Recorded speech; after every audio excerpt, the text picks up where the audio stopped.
తిరుపతి జిల్లా రాయల చెరువులో సుబ్రహ్మణ్యం అనే వ్యక్తి ఆత్మహత్య చేసుకున్నాడు. అయితే ఓ కేసులో పోలీసుల వేధింపులు తాళలేక తన భర్త సుబ్రహ్మణ్యం ఆత్మహత్య చేసుకున్నాడు అని భార్య నిర్మల ఆరోపిస్తోంది. పోలీసులు వచ్చి బలవంతంగా తన భర్తను కొట్టుకుంటూ తీసుకుని వెళ్లారు అని, పిఎస్లో చిత్రహింసలకు గురి చేయడంతోనే మానసికంగా కుంగిపోయారు అని వాపోయింది. మనస్తాపంతో ఇంట్లో ఉరివేసుకుని ఆత్మహత్య చేసుకున్నాడు అని కుటుంబ సభ్యులు చెబుతున్నారు.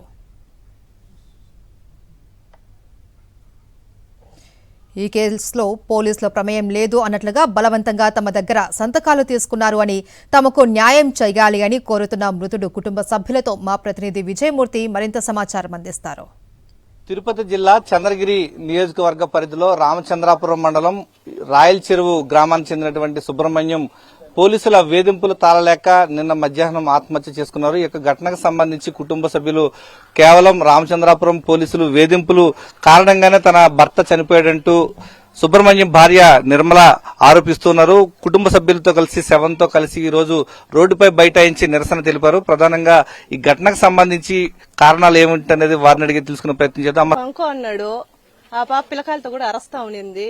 నిర్మలా ఇది పనుకునే టైము నాకు ఎక్కువ ఇదిగా ఉంది, ఎన్న వెళ్ళిపోతాం రా అన్నాడు. తెల్లవారితో వచ్చినాడు. మళ్ళీ తెల్లవారితో వచ్చే కొందుకు వేరే వాళ్ళతో కూడా మాట్లాడుతూ ఉన్నాడు.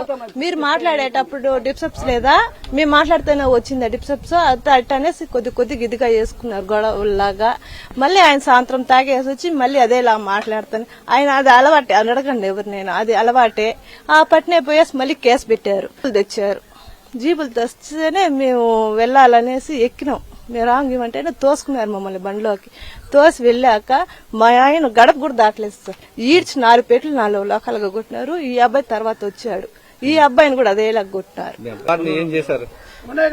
అదే ఈ మరత చేసినారని చెప్తే బాధపడినాడు. అది తట్టుకోలేక ఆత్మహత్య. అప్పుడే మరుసటి రోజు అది జరిగింది ఆదివారము. ఆయన చేసుకునింది నిన్న సోమవారం మధ్యాహ్నం. ఆయన వల్ల కాల ఎక్కువ ఇదిగా అయిపోయి మాకు చెప్పుకొని నేర్చుకున్నాడు. మరుసటి రోజు చెప్పుకోలేదు. మాకు నోట్ పైన సంతకం బలవంతంగా తీసుకున్నారు అంటున్నారు కదా, ఏంటమ్మది? ఇక్కడ తీసుకున్నారు. ఇప్పుడు ఇంతకు ముందు ఇంట్లో పెట్టండి అని, బాడీ కావాలి మాకు, పెట్టండి అని. మా మర్దోళ్ళు పెట్టద్దు, ఇది డూప్లికేట్, మీరు వద్దు అనేసి అన్నారు. వాళ్ళు కావాలనేసి పెట్టు అన్నారు. నేను మళ్ళీ బలింతంగా చేసే కొందికి మా వాళ్ళు చదివి వేరే వాళ్ళు పెట్టమన్నారు. ఆ పెట్టినాక మళ్ళీ రోడ్ల మీద ధర్నా చేస్తున్నాక ఆ పేపర్లో మాకు కావాలని పెరుక్కునేన్నారు. మా బాడీ కావాలి మాకు కావాలి అనేసి ఏదిచ్చి ఎత్తుకొని. చివరికి మీరు ఏం చెప్పాలనుకుంటున్నారు? మీకు జరిగిన అన్యాయం పైన మీ కుటుంబానికి ఏం కావాలంటారు? పోలీసులు చేసిన వేధింపుల వల్ల మీ భర్త చనిపోయాడని నమ్ముతున్నారా? అవును నమ్ముతున్నాం. ఆయనకి ఎక్కువ ఇదిగా అయిపోయింది, మాకు న్యాయం కావాలి. తల్లి, నీ కొడుకు ఈ రోజు దూరం అయ్యాడు, ఏమనిపిస్తుంది తల్లి జరుగుతున్నది? ఇంటికి వచ్చినారు పోలీసు వాళ్ళు, నేను తల్లి ఆడనే కూర్చున్నాను. నాయి ఉద్దు తప్పి అవుతున్నా అడగాలి కదా. రాంగ్ వచ్చి గేట్ కట్టు కొట్టినారు సార్, తన్నారు సార్ దూపు కట్టలా. ఇక్కడ నుంచి పోయినాము బండిలో. అక్కడ పోయినాక డాడీని 4 పెట్లు టయానికి వచ్చి పిలిచినారు. మేము ఎందువల్లంటే ఇక్కడే చూసుకున్నాం ఊర్లో అని చెప్పినాం. అక్కడ ఏమైందంటే జరగలా, ఇక్కడికి వచ్చినచ్చు కదన్నారు. అందుకని 4 పెట్లు పీకినారు. నేను పోతే నాకు 4 పెట్లు పీకినారు.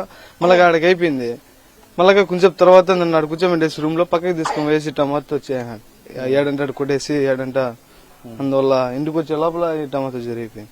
ఈ యొక్క తిరుపతి పచ్చికాపలం ప్రధాన రహదారిపైన బైఠాయించి తమ యొక్క కుటుంబంలో జరిగినటువంటి అన్యాయం పట్ల న్యాయం చేయాలంటూ వారంతా కూడా ఆవేదన వ్యక్తం చేయడంతో పోలీసులు దిగివచ్చారు. ఈ నేపథ్యంలో పోలీసులు బలవంతంగా తమ చేత సంతకం తీయించుకున్నారు. తమకు ఎలాంటి సంబంధం లేదన్నట్లుగా బలవంతంగా సంతకం చేయమని ఒత్తిడి తీసుకురావడంతో మేము సంతకాలు పెట్టామని చెప్తున్నారు. ఈ యొక్క పోస్ట్ మార్టం రిపోర్ట్ లో అతనికి జరిగినటువంటి గాయాలపైన పూర్తి స్థాయిలో నివేదిక వచ్చిన తర్వాతనే ఫర్దర్ ఇన్వెస్టిగేషన్ ఆధారంగా కేసు ఏ విధంగా మలుపు తిప్పుతుందనేది వేచి చూడాల్సి ఉంది. తమ యొక్క సుబ్రహ్మణ్యం మృతికి సంబంధించి కారణమైన వారిపైన చట్టపరంగా చర్యలు తీసుకోవాలని చెప్పేసి వారు డిమాండ్ చేస్తూ ఉన్నారు. కెమెరామెన్ ఎల్లైతే విజయమూర్తి, సాక్షి టీవీ, రాయల చెరువు నుంచి. మరిన్ని అప్డేట్స్ కోసం ఛానల్ ను సబ్స్క్రైబ్ చేయండి. నోటిఫికేషన్స్ కోసం బెల్ ఐకాన్ పై క్లిక్ చేయండి.